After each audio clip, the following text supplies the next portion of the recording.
So, how do you actually terraform a dead planet? I mean, it's the ultimate planetary engineering question, right?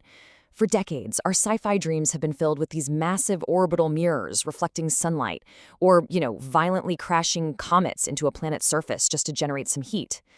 But when you actually sit down and crunch the numbers, shipping giant megamachinery across millions of miles of empty space is an absolute logistical nightmare. The payload costs alone would literally bankrupt the planet. So what if the key to transforming an entire world isn't massive machinery at all? What if the most powerful terraforming engine in the universe is actually something so small, it's completely invisible to the naked eye? Picture this, -63 degrees Celsius. That is the harsh, unforgiving reality of Mars's average surface temperature. And if that's not bad enough, add in an atmospheric pressure of barely 6 to 7 millibars. To put that into perspective, if you were standing there, your blood would literally boil at the exact same time your body was freezing to death.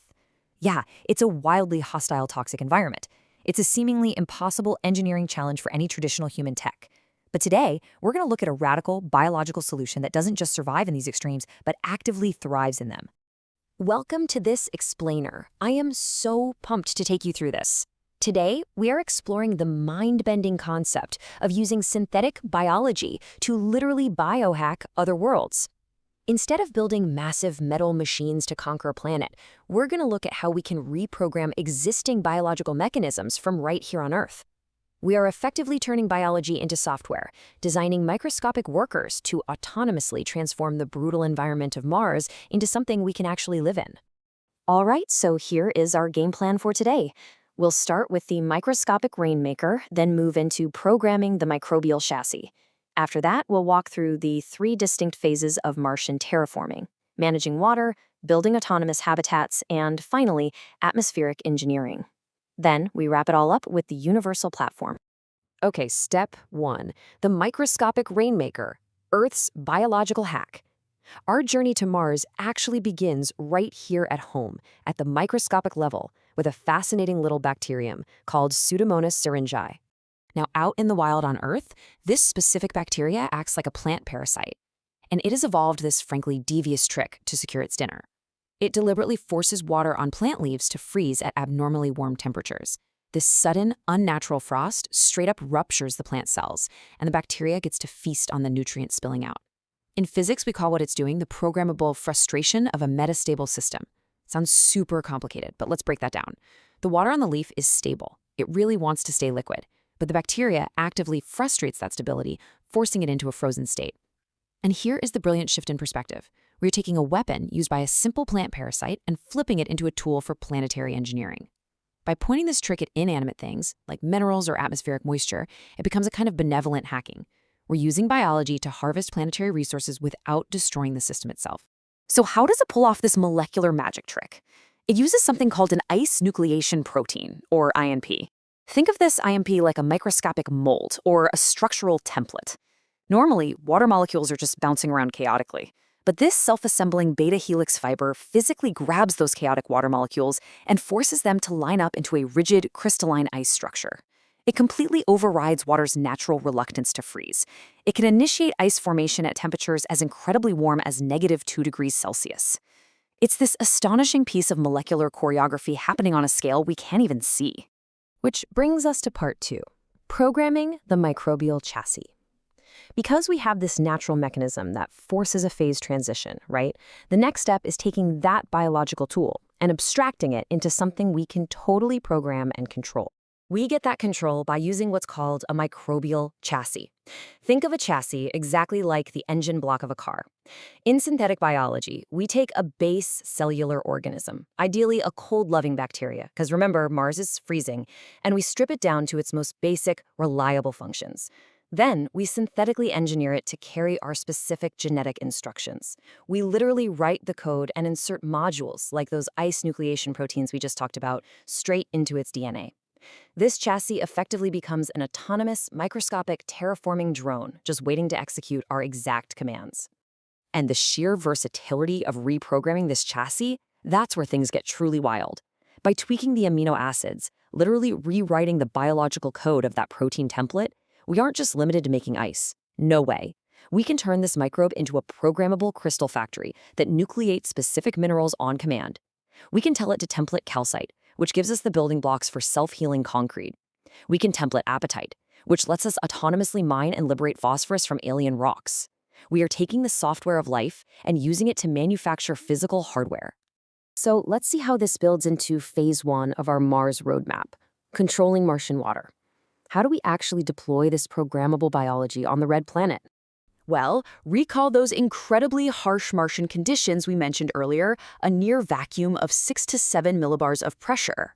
On Mars, whatever water exists is found mainly as subsurface ice or as these transient, highly toxic salty brines. This is a huge paradigm shift for our microbes. Because the environment is already freezing cold, our engineered drones don't need to induce freezing like they do back on Earth. Instead, they need to act as microscopic thermostats to actively control and manage the freezing process. And to do that, we deploy psychrophilic, or cold-loving, chassis equipped with our engineered INP variants. By carefully regulating the ice crystal structure inside those transient, salty Martian brines, these microbes can actually stop themselves from being crushed or frozen solid. They literally carve out and maintain tiny, microscopic liquid rivers within the solid ice. It's a phenomenon known as the unfrozen fraction. They are basically building microscopic oases, creating the essential, safe pockets of liquid water required for sustained metabolic activity. It is the absolute very first foothold for life on a dead world. Okay, moving to phase 2, autonomous habitat construction. Because once we've managed to secure the water, we need physical infrastructure, right? We need to build with bioconcretes. Imagine deploying trillions of invisible construction workers. We use a biological process called microbially induced calcium carbonate precipitation, or MICP for short. And here's their recipe for building a base. First, the bacteria inhale atmospheric carbon dioxide and chew up raw calcium straight from the toxic Martian dirt, or regolith. Inside their tiny bodies, they trigger a metabolic pathway that converts those raw materials into calcium carbonate. Then, they excrete this mineral, which acts as a super powerful biological binder. It literally cements the loose, dusty regolith particles together into solid, durable concrete.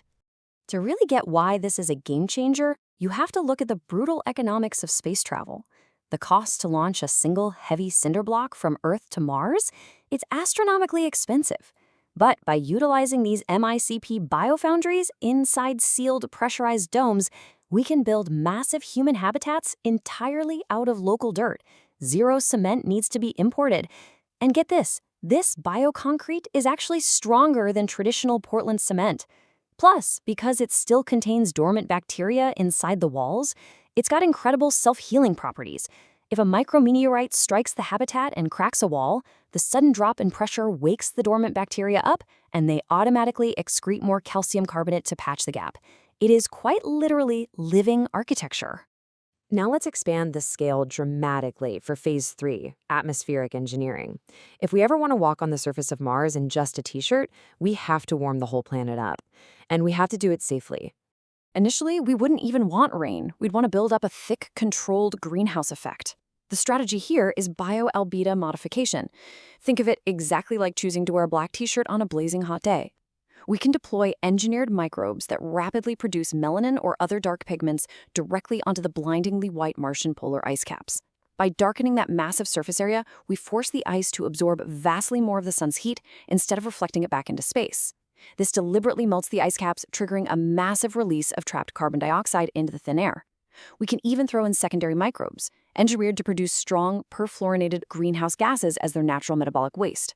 It rapidly thickens the atmosphere and traps even more heat. Now, I know what you're thinking, the obvious elephant in the room. Unleashing aggressively engineered multiplying organisms on a planetary scale? That sounds like a terrifying sci-fi horror movie. We absolutely cannot let them mutate or grow out of control. So, we engineer a biological leash using something called synthetic oxytrophy. Basically, we program the organisms to be totally addicted to a specific artificial synthetic nutrient that doesn't exist in nature, one that only we provide. If the Martian wind blows them outside our designated terraforming zone, they instantly starve and die.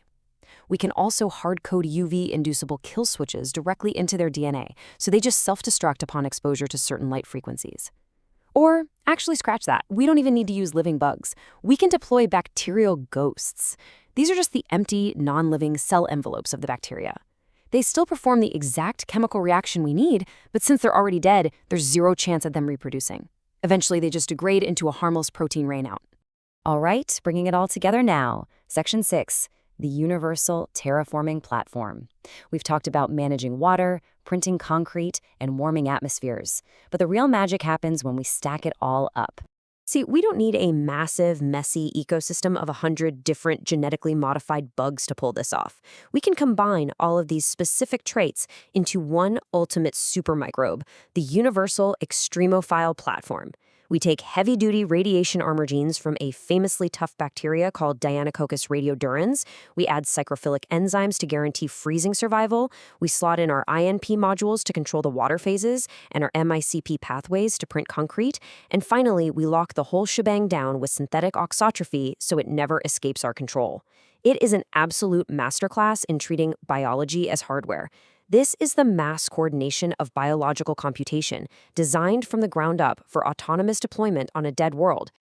By reprogramming the simplest parasitic mechanisms found on leaves right here on Earth, we unlock a generalized design principle for the entire cosmos.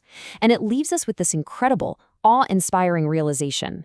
If a universal biomineralization chassis, like the one we've explored today, can successfully biohack the freezing, toxic deserts of Mars, well, what happens when we look further out? What happens when we target Titan's massive methane cycles, or the vast subsurface oceans beneath Enceladus's ice shells? The potential for synthetic life to act as a programmable terraforming engine isn't just a roadmap for Mars. It is truly just the beginning of our reach into the stars.